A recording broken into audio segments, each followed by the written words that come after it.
Hello বন্ধুরা, তোমরা সবাই কেমন আছো? আশা করি ভালোই আছো। আরাধ্যাস কিচেনে সবাইকে স্বাগত জানিয়ে শুরু করছি আজকের ভিডিও। আজকের রান্নায় থাকছে চন্দনা ইলিশ দিয়ে, বেগুন দিয়ে, আলু দিয়ে ঝোল। তো মাছটাকে আমি প্রথমেই ধুয়ে নুন হলুদ দিয়ে মাখিয়ে রেখেছিলাম। এবার একটা কড়াই বসিয়ে তাতে তেল গরম হতে দিয়েছি। মাছগুলো আমি একে একে ভেজে নেব। মাছটা আমার ভাজা হয়ে গেছে, এবার বাকি তেলটাতে আলুটা ভেজে নেব।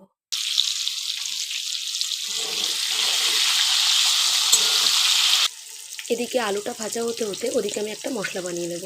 এখানে নিয়েছি আদা লঙ্কা বাটা, ধনের গুঁড়ো, জিরের গুঁড়ো, কাশ্মীরি লঙ্কার গুঁড়ো, হলুদ, লবণ। এগুলোকে আমি ভালো করে জল দিয়ে মিক্সড করে নেব। আর এখানে দুটো বড় সাইজের টমেটো আমি টুকরো করে নিয়েছি। আলুটা ভেজে নিয়েছি, বাকি তেলে বেগুনগুলো হালকা ভেজে নেব।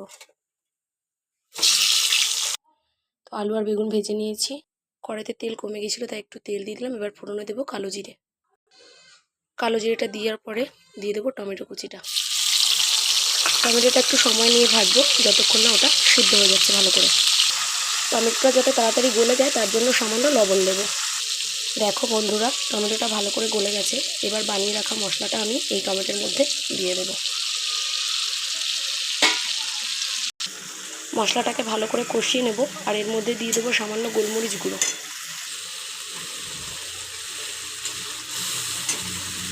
খুব সুন্দর করে মশলাটা কষানো হয়ে গেছে। এবার এর মধ্যে আলুগুলো দিয়ে দেবো।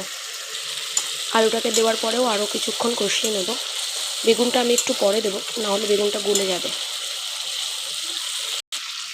আলুটা খুব ভালোভাবে আমি কষিয়ে নিয়েছি। এবার আমি বেগুনটা এর মধ্যে দিয়ে দেবো। বেগুনটা দেওয়ার পরে বেশি সময় কষাবো না, হালকা নাড়াচাড়া করেই আমি জল ঢেলে দেবো। এখানে আমি নর্মাল জলই ব্যবহার করব, গরম জলের দরকার নেই। তো মশলার সাথে বেগুনটা ভালো করে মিশিয়ে নিয়েছি। এবার আমি জল দিয়ে দেবো। জল দিয়ে দিয়েছি, এবার ঢাকা দিয়ে রাখবো ঝোলটা ফুটে ওঠা অবধি।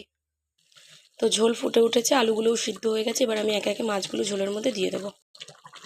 ভালো করে ফুটে উঠেছে। মাছ দেওয়ার পরে সামান্য একটু ধনেপাতা কুচি আমি এর মধ্যে ছড়িয়ে দিয়েছি। সামান্য গোলমরিচ গুঁড়োও ছড়িয়ে দিয়েছি। রান্নাটা আমার প্রায় হয়ে গেছে। এবার আমি নামিয়ে নেব। তো দেখো বন্ধুরা, তরকারিটা আমি নামিয়ে নিয়ে এসেছি। দেখতে কেমন হয়েছে বলো। আর দেখো বেগুনগুলোও কিন্তু ভাঙেনি, সব গোটা গোটা রয়েছে। আলুগুলোও বেশ সুন্দর নরম সেদ্ধ হয়ে গেছে।